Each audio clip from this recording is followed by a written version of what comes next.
Graça e paz, igreja amada, amém?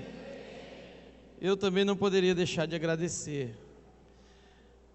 Salmo 103, o salmista diz: bendize a minha alma ao Senhor, e tudo o que há em mim, bendiga o seu santo nome.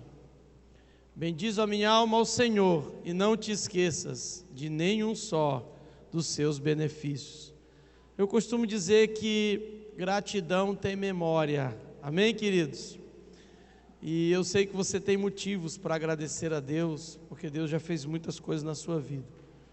Eu quero agradecer a Deus pela acolhida, tão maravilhosa que eu estou recebendo aqui, juntamente com o discípulo André, o meu filho Daniel, saiu, amém? Nós estamos sendo muito bem tratados, mais do que merecemos. Eu queria agradecer esse casal maravilhoso, Paulo, a Neire, que nos acolheu. Muito obrigado, amém? A Bíblia diz que mais bem-aventurança é dar do que receber. Vocês estão nos dando uma semente, mas a colheita é de vocês, amém? Também, pai do pastor André, Camila, muito obrigado. Os pastores, amigos, estamos sendo muito bem tratados, E a gente não dá muita folga para o pastor André não, porque senão a gente não sai de Castanhal. E eu tenho que sair amanhã bem cedo, eu tenho um compromisso muito sério, então eu tenho que sair amanhã bem cedo. Mas louvado seja o Senhor, queridos, e esse ambiente é um ambiente maravilhoso. E como disse o pastor André, vou até levar para Bacabal, dá até para nadar de costa aqui. Dá até para nadar de costa na unção, queridos. Na verdade, eu estava dizendo para o pastor André que obediência não é apenas uma atitude, obediência é um ambiente, amém, queridos? É um ambiente, sabe? A Bíblia fala que quando Adão desobedeceu, ele foi tirado do jardim do Éden, porque o jardim do Éden, queridos, ele foi criado como um ambiente de obediência.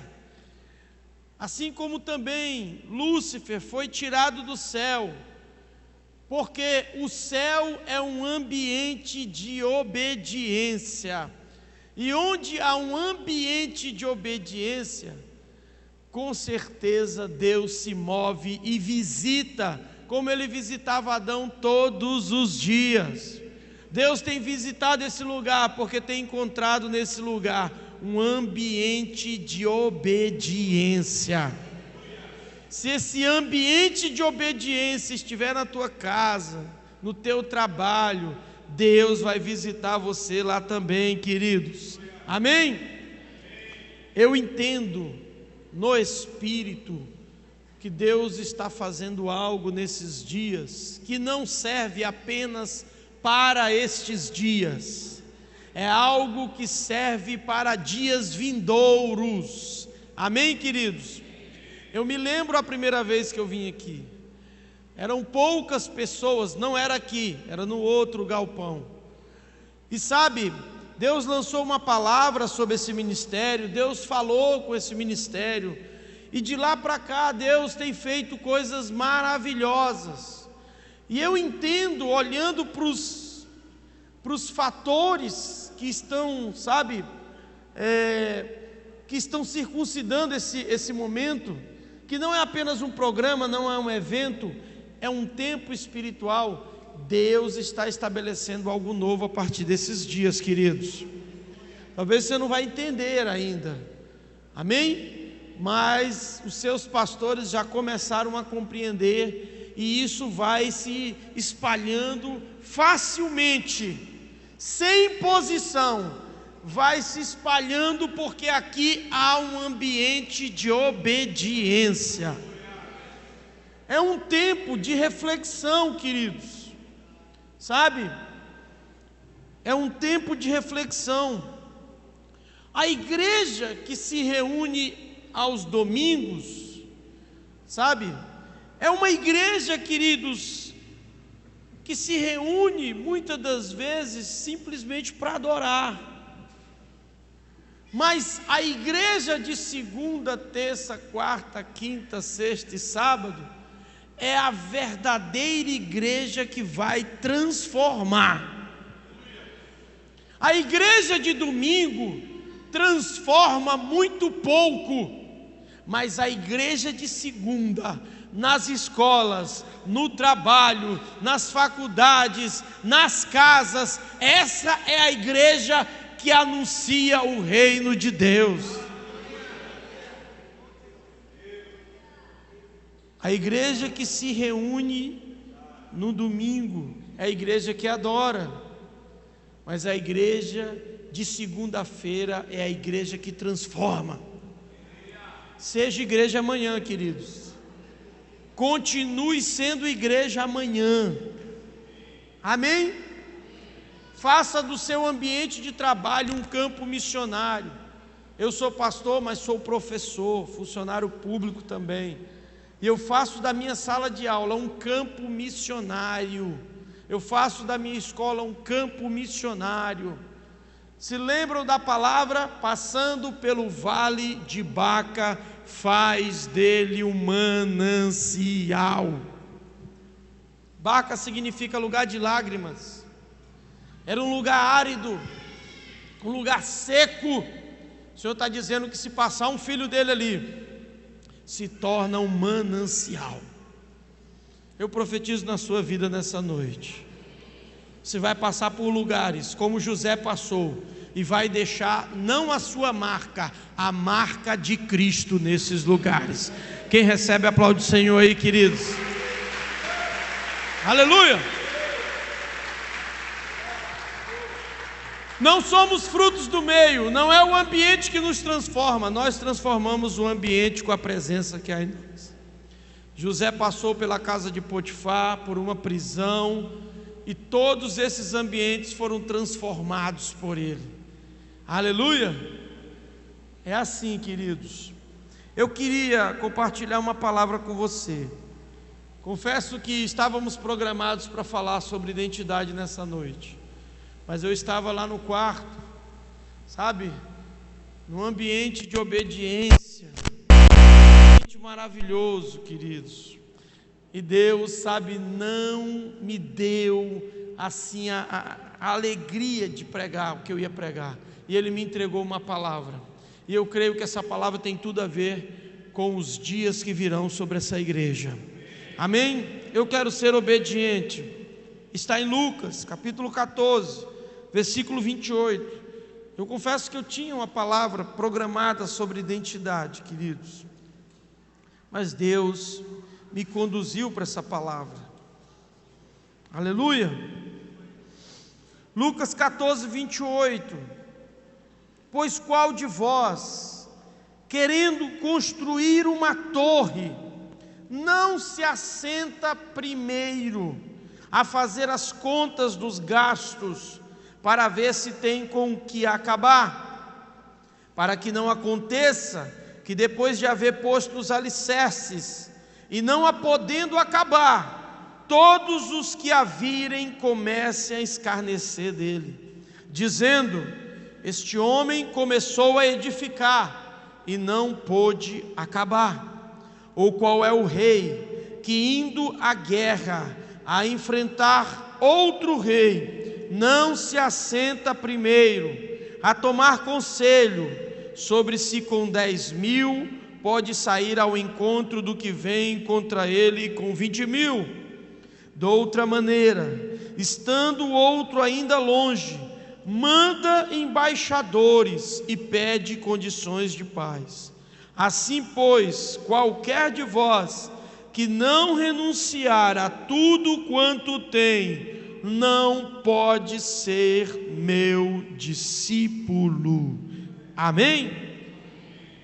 A minha pergunta para você nessa noite é: você tem um projeto de crescimento para a sua vida? Você tem um projeto de crescimento para o seu ministério? Você tem um projeto de crescimento espiritual para você, para a sua família, para o seu ministério? Queridos, Envelhecer é inevitável, crescer é uma escolha. Amém ou não amém? Você vai envelhecer de qualquer maneira, mas crescer só através de escolhas, só tomando decisões sábias. Sabe, queridos, eu entendo que o crescimento não é um acidente. Se você está esperando o crescimento vir sobre você, a qualquer momento, você vai esperar por muito tempo, até que você tome uma decisão de crescer. Diga para alguém que está do seu lado: ninguém melhora por acidente. Diga para a pessoa que está do outro lado: ninguém melhora por acidente. Melhoramos por escolhas. Amém, queridos?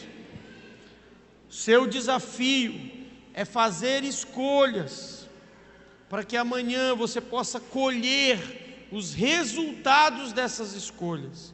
Sabe por que a sua vida nunca mudou? Porque você nunca mudou as suas escolhas. Sabe por que você está colhendo as mesmas coisas? Porque você nunca mudou a semente. Como você quer colher outras coisas se você ainda continua plantando as mesmas coisas? Amém ou não amém? Se eu quero coisas diferentes, eu sou desafiado a semear coisas diferentes. Aleluia! Queridos, essa noite, se você decidir fazer um plano de crescimento para a sua vida, não faça um plano baseado simplesmente em circunstâncias, queridos. Não faça um plano baseado em atividades. Se você quer fazer um plano de crescimento para a sua vida, faça um plano baseado em autodesenvolvimento. Sabe por quê? Porque tem gente fazendo planos baseados em atividades, e o máximo que eles vão conseguir mudar é as circunstâncias. Mas quando eu faço plano ou planos baseados em autodesenvolvimento, eu vou mudar a mim mesmo. Tem muita gente achando que a solução é mudar os outros. Tem muita gente achando que a solução é simplesmente mudar as circunstâncias. Eu vou te contar um segredo que não é mais segredo. Sabe qual é? Se você quer ver tudo mudando, comece mudando por você mesmo. Mahatma Gandhi, apesar de não ser um cristão, disse uma verdade e um princípio: seja a mudança que tanto você quer ver. Que ela comece em você, e que ela saia do campo teórico e entre num campo prático. Não é hora mais de ficar teorizando. Eu disse isso aqui ontem. As pessoas querem te ouvir com os olhos, elas querem ver a sua mensagem, elas não querem mais ouvir a sua mensagem, porque o que você fala tão alto, que as pessoas nem escutam mais o que você fala. Elas querem escutar com os olhos, elas querem ver quem é você e não ouvir sobre você. Você precisa de um plano de crescimento, queridos. Amém? Sabe, eu estava escrevendo e Deus falou algo comigo.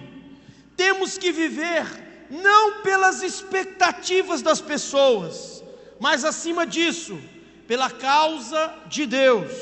Porque as pessoas querem ver você em movimento, mas a causa de Deus quer ver você em progresso. Sabe por quê? Nem todo movimento é progresso. Passe o dia todo andando numa esteira, você vai se movimentar o dia todinho, mas não vai progredir 1 centímetro sequer. Tem gente que está andando na esteira. Eu estou fazendo, mas não está progredindo. Sabe quando eu sei que eu estou progredindo? Quando tudo começa em mim e não nos outros. Quando tudo se inicia em mim, queridos. Há um nível de intimidade com Deus que você não vai alcançar com o seu ativismo e com as suas conquistas. Deus falou isso um dia comigo, eu não li em lugar nenhum. Há um nível de intimidade com Deus que você não vai alcançar, Willito, com as suas conquistas. Há um nível de intimidade comigo que você vai alcançar com as suas renúncias. Não é o que você vai conseguir que vai te atrair para perto de mim, é o que você vai renunciar. Não estou dizendo, queridos, que nós não teremos conquistas, pelo contrário, teremos muitas conquistas, amém? Abraão, para se tornar um pai de multidões, teve que renunciar o próprio filho. Para chegar onde ele chegou, para ser quem ele foi, ele não começou conquistando, ele começou renunciando. Há um poder muito forte em renunciar, queridos. A linguagem triunfalista de hoje diz para você conquistar sem parar. Vamos e vamos e vamos e vamos.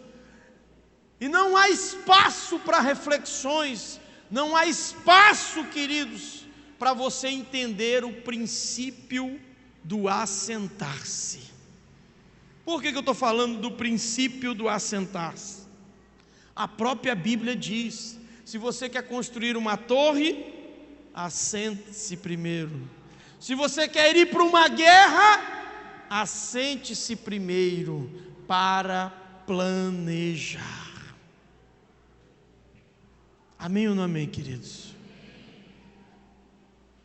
É interessante, porque nós estamos aqui, na linha de partida, prontos para a largada, há uma adrenalina no nosso corpo, há uma vontade, há um desejo, há um impulso, e você só está aguardando a ordem, e Deus diz: fica! E se assenta, porque você precisa pensar, você precisa planejar, porque se você sair correndo de qualquer jeito, você vai se envergonhar e envergonhar o meu nome, porque as pessoas vão passar e vão dizer: olha só aquele projeto inacabado. Eu e você, com certeza, podemos lembrar nessa noite de projetos inacabados ou até falidos, onde não havia a presença de Deus, onde não houve planejamento na nossa vida, e por isso o projeto ficou inacabado. Deus não está fazendo isso para te impedir de conquistar, Deus está te fazendo isso para você conquistar com propósito, para você ir com direção. Eu digo isso desde a primeira vez que eu vim aqui. Pior do que uma porta fechada na sua frente, são muitas portas abertas e você não saber por qual entrar. Por isso você precisa planejar, seja em qualquer área da sua vida, principalmente no seu crescimento espiritual, ministerial. Precisamos parar e planejar. Eu já estive no ministério, queridos, onde tínhamos um galpão maior do que esse. Está aqui o discípulo André. Pessoas ficavam em pé, muita gente, sabe? Mas se você olhar a realidade dessa igreja hoje, voltou para um espaço pequeno e está sobrevivendo. Porque, queridos, nunca se preocupou com uma visão, nunca se preocupou com uma identidade. Era o momento, o agora, a unção de hoje. Amados, a vida cristã é uma jornada, amém? E antes de você dar um grande salto de fé, você precisa dar um passo de coragem. E muitas das vezes ser corajoso não é sair por aí desbravando, muitas das vezes ser corajoso é sair por aí se tratando, como um vaso nas mãos do oleiro. Aleluia. Sabe por que eu estou colocando isso no nível pessoal? Para que você não saia por aí responsabilizando as pessoas pelo seu sucesso e pelo seu fracasso. Eu sei que muitos aqui já viajaram de avião, e há aquelas instruções antes do avião decolar, e uma delas é: coloque a sua máscara primeiro, é ou não é? E eles explicam: se houver qualquer acidente ou incidente, as máscaras vão cair, e pede para que você coloque a sua máscara primeiro. Agora, por quê, queridos? Mesmo que você esteja com seu filho, que você esteja com a sua filha, sua esposa, eles pedem que você coloque a sua máscara primeiro. Por quê, queridos? Porque você não vai ter condições de ajudar ninguém se você não estiver respirando bem. Amém? Você não vai conseguir ajudar ninguém se você não estiver respirando bem. Olhe para alguém do seu lado e diz: se a máscara cair, coloque em você primeiro. Amém? Não é essa máscara que disfarça, é uma máscara que nos trata, porque é muito fácil hoje as pessoas olharem para fora e esquecerem do planejamento. Alguém já disse, um certo psiquiatra, que se sua visão se tornará clara quando você olhar para dentro do seu coração, porque quem olha para fora sonha, mas quem olha para dentro desperta. Tem muita gente olhando só para fora e está só sonhando, mas quando você olha para dentro, você desperta, você vê a realidade, queridos. Olha só que interessante, capítulo 14, versículo 28 diz: pois qual de vós, querendo construir uma torre, isso significa, queridos, que é uma decisão deliberada, é uma vontade, é um desejo. Você precisa querer crescer, você precisa querer construir. Fala de construir uma torre, de ter um projeto, de ter um sonho. É muito bom, queridos. Sabe, um dos versículos, um dos personagens bíblicos que mais fala ao meu coração nesses dias, não é Salomão com a sua sabedoria, não é Davi, que era um homem segundo o coração de Deus. Eu fiquei perguntando um dia para Deus: Deus, qual seria personagem bíblico que eu me encaixaria mais? E eu fiquei perguntando isso para mim durante vários dias.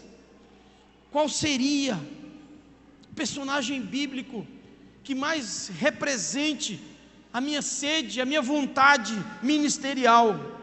E eu confesso para vocês, queridos, que eu achei isso no menino que está lá em João capítulo 6. Um menino que tinha 5 pães e 2 peixinhos. Esse menino fala muito comigo.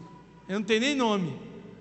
Capítulo 5, versículo 6, versículo 9 diz algo interessante. Se puder botar aí. Está aí um rapaz que tem 5 pães de cevada e 2 peixinhos. Mas o que é isto para tanta gente? O que é isso para tantos? Aquele menino, ele estava no ambiente de caos. Aquele menino estava no ambiente de escassez. Havia fome. Os discípulos, a igreja, disse: Jesus, manda essa galera embora. porque nós não temos dinheiro e nem temos alimento para suprir a fome dessa multidão. Jesus, não, nós vamos alimentar essa multidão. E de repente aparece um menino com 5 pães e 2 peixinhos. Sabe o que isso fala ao nosso coração, queridos? Que por mais que você ache que tenha pouco, o seu pouco, quando é ofertado com amor, vai alimentar uma multidão. Aquele menino, ele se planejou para aquele momento. É interessante que tem uma música do 4x1. Essa música me toca muito, né? Eu não estou lembrando muito a letra, mas diz que esse menino saiu de casa e a sua mãe pergunta, né? O que você vai fazer, menino? Ele diz: eu vou ajudar a alimentar uma multidão. A mãe daquele menino, com certeza, você está ficando louco? Com 5 pães e 2 peixinhos, você vai alimentar uma multidão? Aquele menino fez um planejamento profético. Aquele menino, ele não se pautou nas circunstâncias. Ele não se pautou no tamanho do problema, no caos que havia. Ele se pautou na solução que ele tinha. E ele se planejou. Ele era o único que estava ali prevenido. Alguém mais estava naquele ambiente com 5 pães e 2 peixinhos? A Bíblia não fala. O fato é que a Bíblia registra que apenas aquele menino apareceu com 5 pães e 2 peixinhos. Aquele menino foi prevenido. Talvez ele pensou em ir para comer, mas quando ele viu aquela multidão, ele resolveu ofertar. O segredo da vida cristã não é a quantidade do que você recebe. O segredo da vida cristã é a qualidade do que você oferta. Deus não está interessado em saber se são milhões ou 2 moedinhas, mas na qualidade que sai do teu coração. É por isso que aquela mulher com 2 moedinhas ofereceu muito mais do que aqueles que botavam grandes quantias de dinheiro. Sabe, aquele menino me chama muita atenção. Por mais que parecesse pequeno o seu projeto entrou para a história. Eu digo muito isso na igreja. Não ignore os pequenos começos. Há um tempo de gestação, há um tempo, sabe, em que as coisas não vão aparecer, porque a semente vai estar enterrada. Mas depois, queridos, por trás de uma semente, há uma floresta. Miles Monroe, falecido Miles Monroe, dizia que a morte de uma semente é o sepultamento de uma floresta. Se o seu projeto continuar engavetado, se o seu projeto continuar arquivado, se você não tomá-lo novamente para um planejamento ou um replanejamento, você pode estar comprometendo muitas vidas. Nessa noite o Senhor te chama para um tempo de crescimento, mas te chama primeiro para você se assentar com Ele à mesa. Amém, queridos? A Bíblia fala em 2 discípulos que estavam indo para o caminho de Emaús. Eles tinham saído do lugar da promessa, e eles andavam com Jesus, falavam com Jesus, mas não reconheciam mais Jesus. Jesus não estava mais no projeto deles, porque, queridos, eles ficavam questionando, e até dizendo: nós colocamos toda a nossa esperança em Jesus, mas Ele não ressuscitou, apesar de que alguns disseram que o viram. E a Bíblia diz que quando eles se assentam na mesa, eles reconhecem que quem estava com eles era Jesus. Tem muita coisa na tua vida que vai ser revelada quando você se assentar com Jesus na mesa. Para o judeu, a refeição não é apenas um momento para se encher a barriga. Quando um judeu te chama para você fazer uma refeição com ele, está te chamando para um relacionamento. A mesa para o judeu é um lugar de relacionamento, E eu quero te deixar aqui uma dica: não negocie o tempo da mesa que você precisa ter com a sua família. Não negocie esse tempo em que você vai estar, como a Bíblia diz, com a sua família ao redor da mesa. É um tempo de relacionamento, é um tempo de crescimento.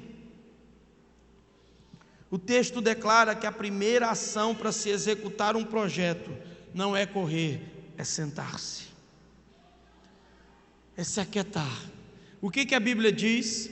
Aquietai-vos e sabeis que eu sou Deus. Deus está dizendo: quando você se aquietar, você vai me conhecer melhor. Aquietar-se é um silêncio recriador.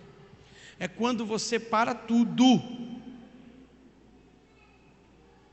e você recebe então uma nova direção para a sua vida.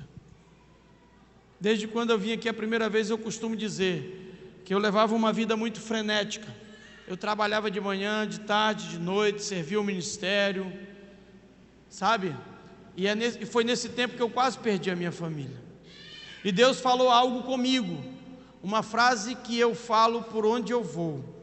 Naquele momento mais agitado da minha vida, Deus disse: você precisa parar o que está fazendo para começar a fazer o que deixou parado. Uma frase simples que mudou a minha vida. E aí então eu desarquivei projetos, e eu comecei então a fazer aquilo que eu tinha deixado parado, porque eu estava fazendo aquilo que me agradava e não o que agradava a Deus. A quietude, queridos, é um ambiente de contemplação. É tão difícil isso hoje para as pessoas, sabe? Tem uma jovem na nossa igreja que ela teve um acidente de carro. Era uma jovem que não tinha muito compromisso com a igreja. E certo dia ela foi viajar e ela foi dirigindo. Em determinado ponto ela estava com uma amiga, né? Ela resolveu trocar com a amiga. A amiga, né, foi dirigir. E logo após essa amiga pegar o carro, uma questão de 5 minutos, ela virou o carro numa ribanceira. O carro não prestou para nada. As duas saíram intactas. E quando ela foi testemunhar, ela disse algo profundo. Ela disse: por eu não ter experiência com Deus no meu quarto, Deus me fez ter uma experiência com Ele na rua. E não foi uma boa experiência. Se você não tem experiências com Deus na sua intimidade, no seu quarto, no seu momento de silêncio, talvez você vai ter uma experiência desagradável com Deus na rua, em algum ambiente que você vai ser envergonhado. E Deus teve misericórdia dela, porque ela ainda continua viva. Não sei se terá de mim e de você, mas se você não tem experiência com Deus no quarto, a qualquer momento você vai ter uma experiência fora do quarto. Não sei se é boa ou ruim, porque o nosso Deus é um Deus de experiência. E sabe, queridos, como é que um pastor naquela época cuidava de uma ovelha que gostava de se desgarrar? Como é que um pastor, ele cuidava de uma ovelha que saía correndo, não obedecia, não se submetia ao cajado? Sabe o que ele fazia, o pastor? O pastor mesmo, não era o pastor de uma igreja, era o pastor de ovelhas ali no campo. Ele pegava aquela ovelha e ele quebrava a pata dela. Diga ai. Doía. Ele quebrava a pata da ovelha. Eu estava contando essa história para uma ovelha minha, que ele nunca se firmava na igreja. Aí ele teve um problema sério de diabetes. Cortaram um dedo, cortaram 2 dedos, cortaram 3 dedos dele. E eu contei essa história para ele. Ele conta para todo mundo agora. Ele diz: ainda bem que Deus não cortou a minha pata, só cortou 3 dedos. E aí o pastor pegava aquela ovelha com a pata quebrada e colocava sobre o seu pescoço, porque ela não podia andar. E onde o rebanho ia, o pastor levava aquela ovelha no seu ombro, até que aquela ovelha tivesse a pata sarada.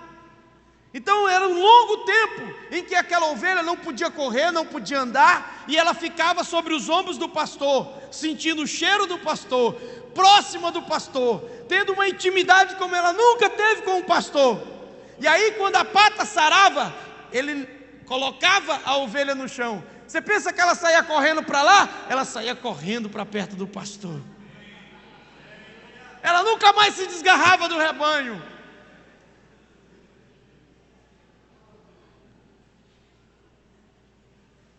Que Deus não quebre a sua pata.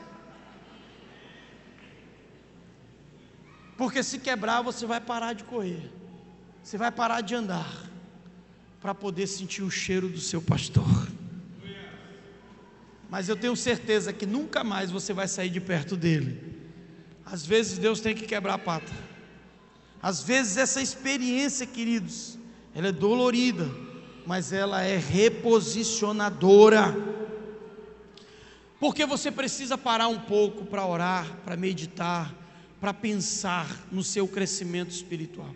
Tem muita gente colocando o seu crescimento nas mãos do pastor.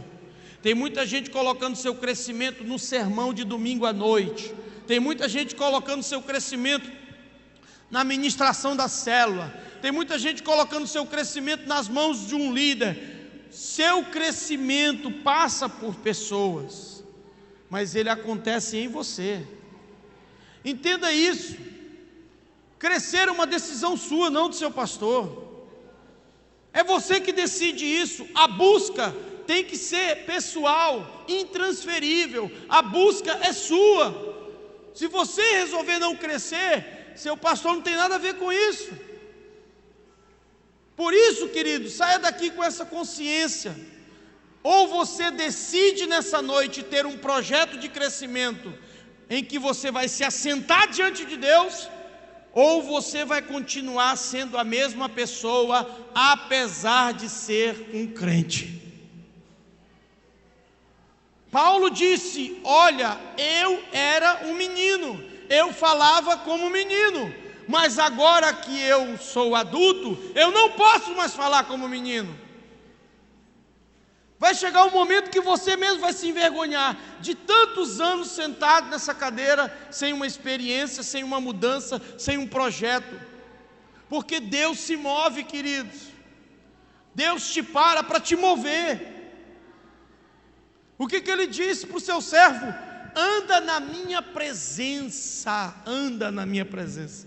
Deus é um Deus que se move e quer ver os seus filhos se movendo, mas com direção, com propósito, queridos. Estamos muitas das vezes distraídos, e eu disse isso aqui. A arma de Satanás hoje não é a destruição, a arma de Satanás hoje é a distração. São muitas coisas diante de você, são tantos projetos que você coloca. Eu sou testemunha viva de jovens que queriam tanto uma faculdade, receberam, se desviaram. Queriam tanto um emprego, receberam, se desviaram. Pessoas que eram de ministério começaram a fazer projetos pessoais. Eu vou estudar e fazer isso e aquilo, outro. Não estou dizendo que é errado, mas muitas das vezes não tem propósito algum de Deus nisso. A Bíblia fala em João 3,27 que o homem só pode receber aquilo que do céu lhe for concedido. Receba de Deus e não de você mesmo. Sente-se com o Senhor e diga: Deus, o que eu faço agora? O que eu preciso fazer? Talvez Deus vai dizer: você não precisa fazer nada, eu é que preciso fazer em você alguma coisa. Eu preciso transformar você num vaso melhor. É difícil descer a casa do oleiro, queridos, porque lá você vai perder o direito de ter direitos. Ficar assim na mão do oleiro é perder o direito de ter direitos. É deixar que ele dê a forma em você. É deixar que ele te refaça e não você. E isso é muito difícil para uma sociedade individualista, para uma sociedade tão egocêntrica como a nossa, dizer: Deus, eu dependo de Ti, eu quero fazer aquilo que agrada o Teu coração. É muito difícil para umas pessoas, porque todo mundo quer Jesus como Salvador. Afinal de contas, como Salvador, Ele te leva para o céu. E quem não quer ir para o céu? Muitos querem Jesus como Salvador, mas poucos querem Jesus como Senhor. Porque como Salvador, Ele te leva para o céu, mas como Senhor, Ele precisa te transformar na terra. Ele não vai ser Senhor apenas das suas necessidades, Ele quer ser Senhor de toda a tua vida. Por isso temos que amá-lo de todo o nosso coração. As pessoas estão distraídas. Os psicólogos chamam isso de atenção parcial contínua. Atenção parcial contínua é o estado de estar parcialmente sintonizado com tudo e ao mesmo tempo não estar completamente sintonizado com nada. Você está conectado com muitas pessoas, mas você não se relaciona com quase nenhuma delas. Sabia? Você está bem informado, mas não tem sabedoria nenhuma. Essa é a síndrome, queridos, que tem atacado principalmente a juventude. Atenção parcial contínua. Eu estou parcialmente sintonizado com tudo, mas não estou profundamente sintonizado com nada. Eu quero uma coisa hoje, amanhã eu quero outra, depois da manhã eu quero outra coisa. Eu não sou permanente, eu não tenho raízes, eu não sou perseverante. Essa palavra perseverante está se tornando estranha dentro das nossas igrejas. As pessoas querem as coisas hoje, nesse momento, instantâneas. Não querem ter o começo, o meio e um fim. Demorar para elas é algo absurdo. Estamos perdendo a capacidade artesanal de viver. Não queremos mais abrir a terra, colocar a semente, regar e esperar crescer. Já queremos pegar o fruto. Estamos de olho nos resultados, mas ignoramos os processos. Não há crescimento dessa forma. O crescimento começa com uma semente e não com os frutos. Com uma semente. Seu projeto precisa ser uma semente e crescer e crescer e crescer. Sabe, queridos, isso significa que eu participo de tudo, mas não me aprofundo em nada. Você nunca irá conseguir alcançar nada permanente sendo uma pessoa tão passageira.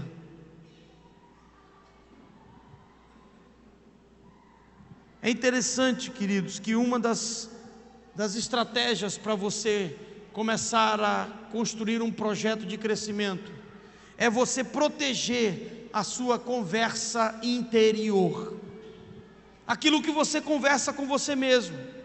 Se você quiser mudar o modo como você pensa sobre você mesmo, você precisa mudar também o modo como você fala com você mesmo.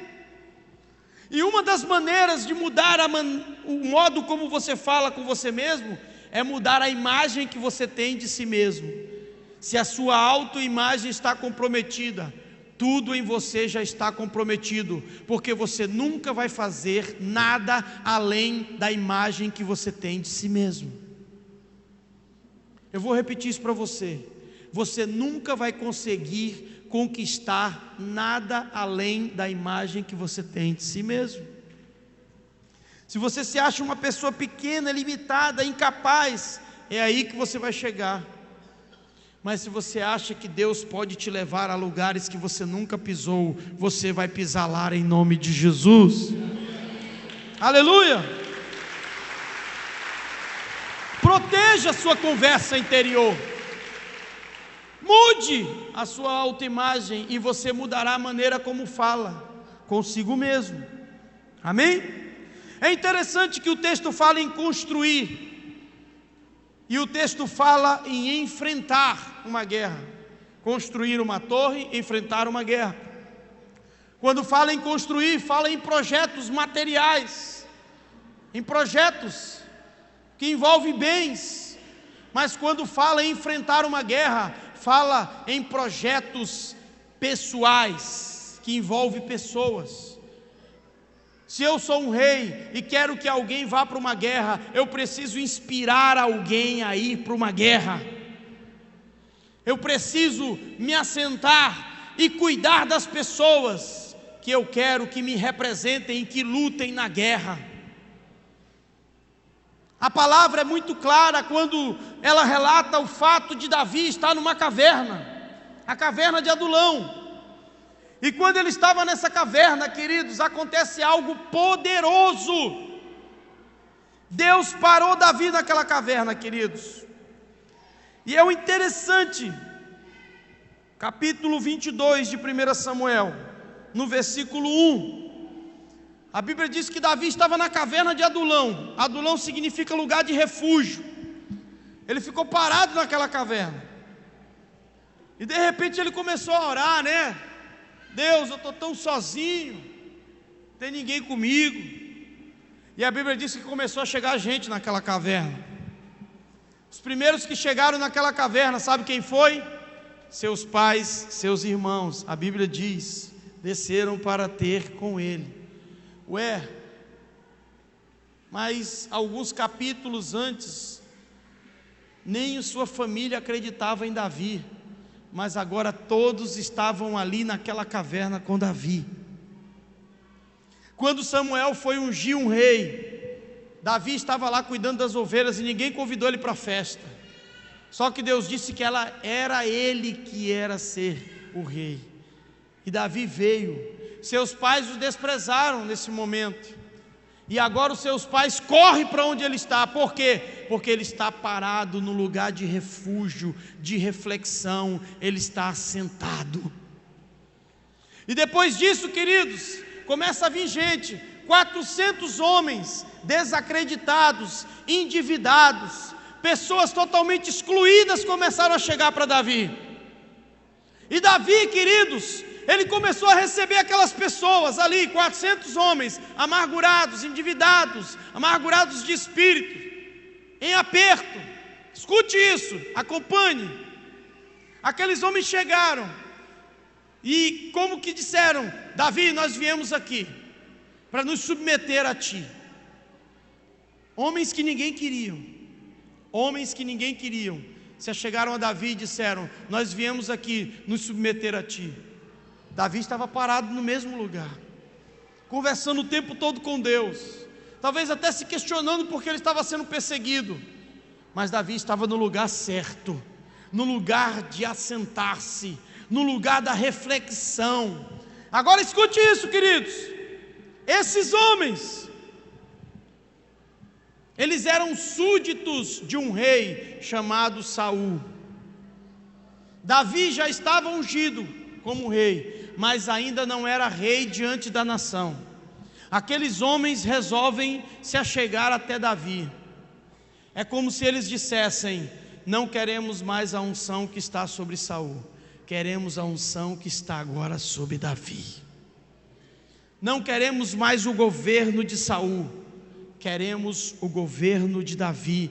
Ainda que sejamos poucos, acreditamos no projeto de Davi, acreditamos no sonho de Davi, acreditamos que ele vai ser um rei, e por isso nos submetemos antes dele se tornar um rei. Aqueles homens não foram direto para o palácio de Davi quando ele era rei, aqueles homens foram para a caverna quando Davi ainda não era de fato um rei. Eles escolheram estar debaixo da unção de Davi, porque acreditavam no projeto de Davi. Escute o que eu vou te dizer para encerrar. Se você parar para sentar, para ouvir Deus, seu projeto, ainda que pareça pequeno, vai começar a atrair muita gente para perto de você, porque ele foi planejado, ele foi pensado, houve um projeto, um plano de crescimento, queridos. E sabe quem foram aqueles 400 homens? Os valentes de Davi. Quando Davi pensava: eu quero beber água de Jerusalém, eles saíam correndo no meio do exército do inimigo e traziam água para Davi. Quando Davi estava numa batalha e ia ser ferido, eles matavam o gigante e diziam: Davi, você não vai mais para a batalha, porque a lâmpada de Israel não se pode apagar. Aqueles homens acreditaram em Davi, quando ele não era ainda um rei Davi. Por que eu estou dizendo isso? Porque Davi parou para calcular o projeto. Davi parou para fazer um plano de crescimento. Não adianta sair por aí disparado, com velocidade, mas sem direção. Deus está te chamando para um tempo de direção. Amém, queridos? Eu sou prova viva disso. Eu comecei no quintal da minha casa, bem devagar, tranquilo. Às vezes, queridos, não é circunstâncias que estão te parando, é a mão de Deus no teu peito que está te segurando. Aqueles homens, eles acreditaram no projeto de Davi, porque foi um projeto planejado com Deus. E o projeto planejado com Deus vai atrair a tua família, vai atrair pessoas que você nem conhece. Amém? Quero chamar o tecladista está aí? Tecladista, por favor. Você está entendendo o que Deus quer fazer na sua vida? Você está entendendo que se o seu projeto de construir uma torre, de ir a uma guerra, for um projeto onde você se assenta com Deus, por mais que pareça que não vai acontecer nada, Deus vai fazer esse projeto ser conhecido em toda parte. Por quê? Porque Ele é o autor e não você. Sabe, queridos, nós estamos vivendo num mundo muito frenético. Eu costumo dizer que nós estamos vivendo uma vida de equilibrista. São 5 bolas. Nós estamos tentando manter no ar essas 5 bolas. É a nossa família, é a nossa saúde, é o nosso trabalho, é a nossa espiritualidade e é os nossos relacionamentos. A todo momento nós estamos tentando levantar essas bolas, mas às vezes seus braços começam a ficar cansados. Só que há um detalhe, queridos: todas as bolas, com exceção da bola trabalho, são bolas de vidro. A bola trabalho é uma bola de borracha. Se essa bola cair, ela quica e você arruma outro trabalho. Mas se a bola família cair, ela trinca. Se a bola saúde cair, ela trinca. Se a bola relacionamentos cair, ela trinca e pode até quebrar. Se a espiritualidade cair, trinca e pode quebrar. Por isso, queridos, o que está acontecendo é que nós estamos fazendo da bola trabalho a nossa bola de vidro. Nós deixamos todas as outras cair, menos ela. Deus está te chamando para um tempo onde você vai planejar e todas as outras bolas vão voltar a ser de vidro na sua vida. E você vai cuidar delas com mais zelo do que qualquer trabalho que você tiver. Porque todas elas, em todas elas, Deus está fazendo algo. Não estou dizendo que trabalho não é de Deus, queridos, de maneira nenhuma. Eu só estou dizendo para você que existem coisas que somente você pode fazer. Há uma pesquisa que diz que 80% de tudo que você faz, qualquer pessoa pode fazer. 80% de tudo que você faz, você pode ensinar as pessoas e elas irão aprender a fazer. 15% de tudo que você faz, só alguém bem treinado, muito bem treinado por você é que vai poder fazer. Escute isso: 80% do que eu faço, eu posso ensinar alguém a fazer. 15% do que eu faço, eu posso treinar, gastar um pouco mais de tempo para alguém fazer. Mas 5% do que eu faço, só eu posso fazer. Eu não posso colocar ninguém para ser pai no meu lugar. Eu não posso colocar ninguém para ser pastor no meu lugar. Eu não posso colocar ninguém para ser esposo no meu lugar. Só eu posso fazer isso. Comece o seu planejamento, não pelos 95%. Comece o seu planejamento pelos 5%. Aquilo que só você pode fazer, faça em Deus a partir de hoje. Faça para glorificar o nome dEle, queridos. Aleluia! Deus não vai te cobrar pelo que você fez nessa terra. Deus vai te cobrar pelo que Ele mandou você fazer. Se você fez alguma coisa que Ele não mandou, a responsabilidade é sua. Mas o que Ele mandou você fazer, Ele vai cobrar e vai te recompensar se você fez bem feito. Fique de pé nessa noite. Calcule o seu crescimento. Na vida, há situações que são previsíveis, e para isso nós temos as calculadoras, nós temos as contas bancárias, nós temos o nosso intelecto. Na vida há situações previsíveis que lidamos com o nosso dinheiro, mas na vida também há situações imprevisíveis, e essas você só lida com a fé, com a confiança em Deus. Talvez você esteja solucionando seus problemas com o seu dinheiro ainda. Talvez você esteja solucionando seus problemas com o seu intelecto, com a sua influência. Mas haverão momentos que nada disso vai te ajudar, a não ser a fé. Mas se você não acumulou fé, como você vai conseguir superar esses problemas? Por isso, nessa noite eu te digo, calcule o seu crescimento, assentando-se na mesa com Jesus. Para tudo. Não estou dizendo para você amanhã não ir para a escola, não ir para o trabalho. É para parar tudo diante de Jesus. Descontamina o teu ministério, como falamos sexta-feira. Ainda que você seja o melhor evangelista, o melhor pregador, o melhor músico, se você percebeu que o seu ministério está contaminado com o seu ego, com a cultura, descontamina ele, porque você vai mais longe. Deus vai te usar de forma pura e de forma poderosa.